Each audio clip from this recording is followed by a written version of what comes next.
Hello students, तो कैसे हैं आप सब। आशा करती हूँ ठीक होंगे और आपने अभी तक मेरे चैनल को सब्सक्राइब कर दिया होगा और शेयर भी कर दिया होगा।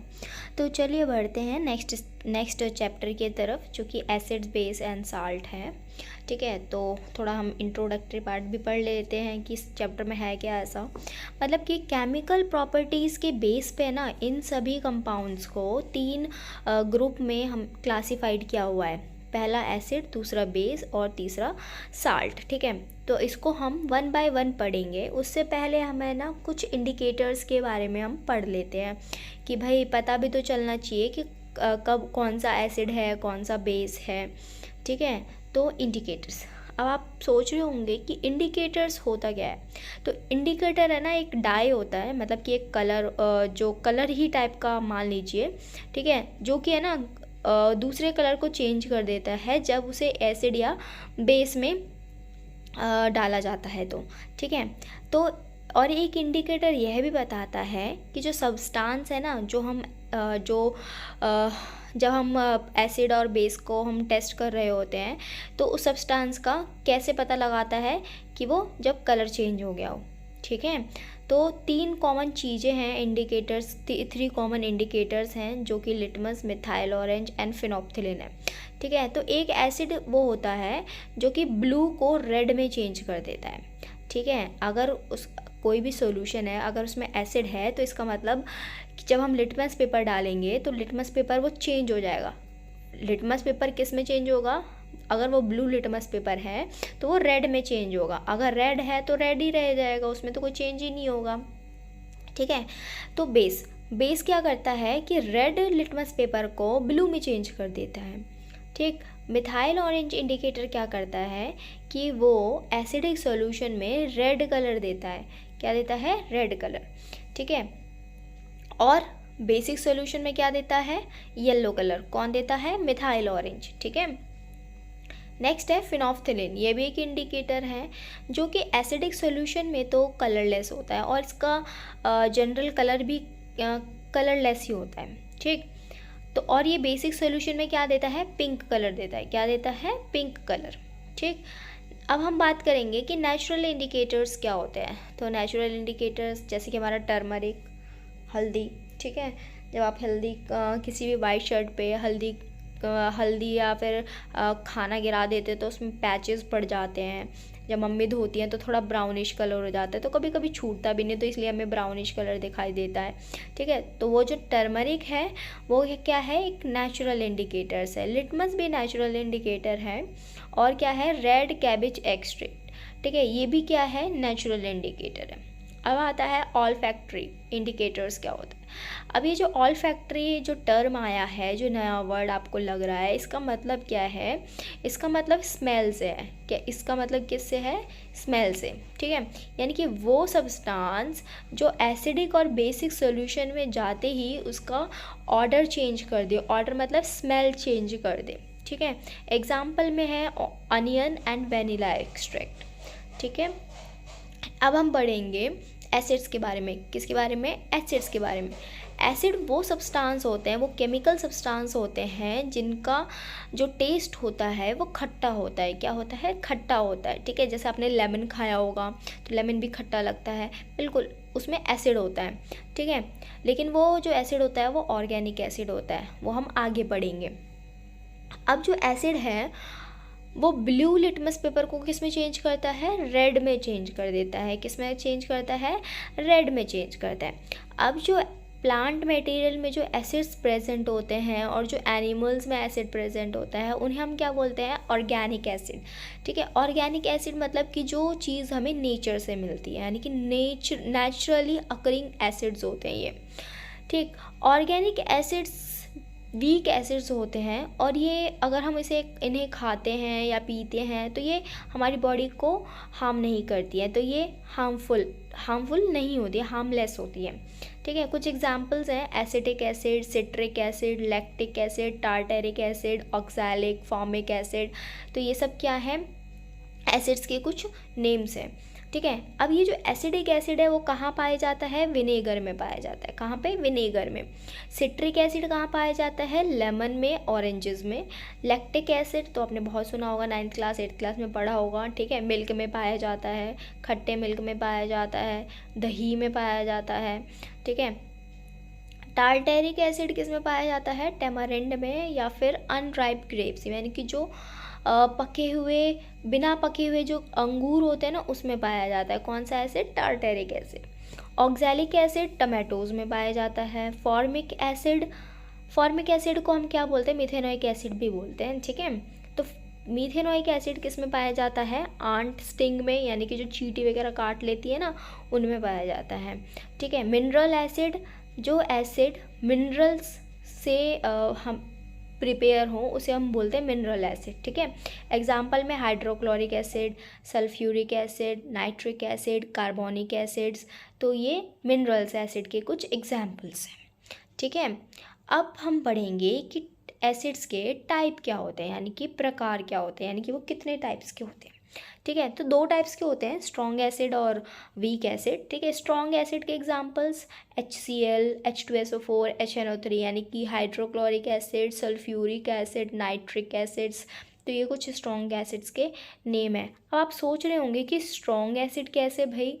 अब स्ट्रॉन्ग एसिड वो एसिड्स होते हैं जो कि है ना कंप्लीटली है ना डिसोशिएट हो जाते हैं, यानी कि वो H+ आयन ज़्यादा प्रोड्यूस करते हैं, उन्हें हम बोलते हैं स्ट्रॉन्ग एसिड बोलते हैं। और जो कम H+ आयन को जब वो डिज़ोल्व होता है, तो अगर वो कम H+ आयन अगर वो प्रोड्यूस कर रहा है, तो इसका मतलब है वो वीक एसिड है, ठीक है। तो वीक एसिड के कुछ एग्जांपल्स हैं एसिडिक, फॉर्मिक, जो हमने भी पढ़े भी हैं, कार्बोनिक एसिड, ठीक है। अब जितने भी मिनरल्स एसिड है ना, वो सभी स्ट्रॉन्ग एसिड्स होते हैं। और ऑर्गेनिक एसिड कैसे होते हैं? वीक एसिड्स होते हैं। अभी बताया था ना कि जो ऑर्गेनिक एसिड्स होते हैं वो हार्मलेस होते हैं, हमारी बॉडी के लिए हार्मफुल नहीं होते हैं, ठीक। कंसनट्रेटेड एसिड वो होते हैं जिसमें मिनिमल, मतलब बहुत ही कम अमाउंट में पानी मिला हो, ठीक है, बहुत ही कम अमाउंट में, मतलब मिनिमम में, ठीक। डाइल्यूटेड एसिड्स क्या होते हैं? जिसमें ज़्यादा अमाउंट में पानी मिला हुआ हो, तो उन एसिड्स को क्या बोलते हैं? डाइल्यूटेड एसिड, ठीक है। जब आप लैब में जाते हो या अगर आप कहीं कभी गए हो लैब में, तो आपने देखा होगा कि जो केमिस्ट्री लैब में जो बॉटल्स रखी हुई होती हैं, जो एपरेटस रखी हुई होती हैं एसिड्स वाले, तो उसमें जो लिखा हुआ भी होगा कंसनट्रेटेड, डाइल्यूटेड, DIL लिखा होगा। तो मतलब उसमें क्या है? डाइल्यूटेड एसिड का मतलब क्या है कि उसमें उन एसिड्स में ज़्यादा अमाउंट में पानी मिला हुआ है, इसीलिए वो क्या है? डाइल्यूटेड एसिड्स हैं, ठीक है। अब हम एसिड्स की कुछ प्रॉपर्टीज़ पढ़ लेते हैं, ठीक। तो एसिड की प्रॉपर्टीज़ हम पहला पढ़ेंगे कि ये क्या होता है? खट्टा होता है। क्या होता है? खट्टा होता है। अब जो एसिड है ना, वो ब्लू लिटमस को रेड में चेंज कर देता है। अब जो एसिड सॉल्यूशन, मतलब एसिडिक सॉल्यूशन में इलेक्ट्रिसिटी कंडक्ट हो सकती है, इसका मतलब ये है कि ये जो एसिड्स होते हैं वो क्या है? इलेक्ट्रोलाइट्स होते हैं। क्या होते हैं? इलेक्ट्रोलाइट्स, ठीक है। अब जो एसिड है, जब वो मेटल के साथ रिएक्ट करता है, तो क्या बनाता है? हाइड्रोजन गैस बनाता है। क्या बनाता है? हाइड्रोजन गैस, ठीक है। तो यहाँ पे एग्जाम्पल भी दे रखा है, मैंने आपको फिगर के थ्रू आपको, ताकि समझ में आ जाए, मैंने यहाँ पे पेस्ट कर रखा है। जिंक प्लस में H2SO4 यानी कि सल्फ्यूरिक एसिड, जो भी डाइल्यूटेड लिया हुआ है, तो ये चेंज हो जाता है किसमें? हाइड्रोजन बाहर निकल जाता है और SO4 इसके साथ रिएक्शन कर लेता है, जो कि एक सॉल्ट बना लेता है, ठीक है। अब एसिड जब मेटल कार्बोनेट के साथ रिएक्ट करता है और मेटल हाइड्रोजन कार्बोनेट के साथ रिएक्ट करता है, तो वो बदले में क्या देता है? क्या बनाता है? कार्बन डाइऑक्साइड बनाता है, और सॉल्ट तो बनाएगा ही बनाएगा, ठीक है। और साथ में और क्या बनाता है? वाटर भी बनाता है। तो यहाँ पे कुछ एग्जांपल्स हैं, तो आप देख लीजिएगा, ठीक है। सोडियम कार्बोनेट है, हाइड्रोक्लोरिक एसिड है, ठीक है, और 2NaCl, और प्लस में CO2 प्लस में वाटर, ठीक है। फिर आता है कि अगर कोई भी पर्सन है, ठीक है, अगर वो एसिडिटी के प्रॉब्लम से सफ़र कर रहा है, या उसने ज़्यादा खाना खा लिया है, अगर उसे एसिडिटी हो गई है, तब आप क्या करेंगे? तब हम क्या उसे सजेस्ट करते हैं कि बेकिंग सोडा, ठीक है, एज ए सोल्यूशन हम क्या बताते हैं कि बेकिंग सोडा खा लो, वो या फिर इनो बोलते हैं ना, इनो, ठीक है, बिल्कुल, उसमें भी थोड़ा सोडा का अमाउंट होता है, तो बेकिंग सोडा हम देते हैं, बेकिंग सोडा को सोल्यूशन देते हैं कि एज अ रेमेडी, ताकि उसे रिलीफ मिल जाए, ठीक है। लाइमस्टोन, मार्बल, चौक, ये सभी क्या है, केमिकल फॉर्म है किसके, कैल्शियम कार्बोनेट के, ठीक है। अ, जो जो हमारा एग सेल्स होता है ना, जो अंडे का जो बाहर वाला परत होता है, वो भी किससे बना हुआ होता है, कैल्शियम कार्बोनेट्स के साथ बना हुआ होता है। तो ये कुछ ऊपर वाली इन्फॉर्मेशन है जिनके बारे में आपको पता होना चाहिए। फिर है, अगर एसिड बेस के साथ रिएक्ट करता है तो क्या बनाता है, सॉल्ट और वाटर बनाता है, और इस रिएक्शन को क्या बोलते हैं, न्यूट्रलाइजेशन रिएक्शन भी बोलते हैं, ठीक है। तो जब एसिड और बेस रिएक्ट करते हैं तो सॉल्ट और वाटर बनाते हैं, तो इस रिएक्शन को क्या बोलते हैं, न्यूट्रलाइजेशन रिएक्शन, ठीक है। अब एसिड है, जब वो मेटल ऑक्साइड्स के साथ रिएक्ट करता है तो वो क्या बनाता है, सॉल्ट और वाटर बनाता है, क्या बनाता है, सॉल्ट और वाटर बनाता है। तो यहाँ पे देखते हैं ये CuO है, ठीक है, HCl एसिड है, यानी कि हाइड्रोक्लोरिक एसिड है, तो ये क्या बना रहा है, ब्लू ग्रीन कलर का एक सॉल्ट बना रहा है और साथ में वाटर सीक्रेट कर रहा है, ठीक है। तो एसिड जो है वो मेटल हाइड्रोक्साइड के साथ भी रिएक्ट करता है और क्या बनाता है, सॉल्ट और वाटर बनाता है, ठीक। अब एसिड का जो नेचर होता है ना, वो कोरोसिव भी होता है, मतलब कि रस्ट लगने वाली जो प्रॉपर्टीज़ होती हैं वो भी होती है। नेक्स्ट पॉइंट है कि जो मिनरल एसिड है, मिनरल एसिड से क्या होता है, बर्न्स होते हैं, मतलब कि वो जो मिनरल एसिड होते हैं वो क्या होता है, मतलब अगर वो बॉडी पे पड़ जाए तो हमारी स्किन जल सकती है, ठीक है, इसीलिए उनको केयरफुली यूज़ करना चाहिए, ठीक है। और हमारे कपड़े को भी जला सकते हैं और बहुत ही ज़्यादा विगरसली रिएक्ट करते हैं, बहुत ही ज़्यादा हार्मफुल होते हैं, इसीलिए हमें लैब में उसे बहुत ही सावधानी से, बहुत ही केयरफुली उन्हें यूज़ करना चाहिए, ठीक है। जो स्ट्रॉन्ग बेस होता है सोडियम हाइड्रोक्साइड, वो भी कोरोसिव होते हैं, ठीक, और थोड़ा है ना अटैकिव भी होता है, अटैक्टिव भी होता है, ठीक है। और हमारी बॉडी को बेस, अब ये नहीं कि सिर्फ एसिड ही एसिड हमारी बॉडी को हार्म कर सकता है, बेस भी करते हैं, हमारी स्किन को वो भी डैमेज कर सकते हैं।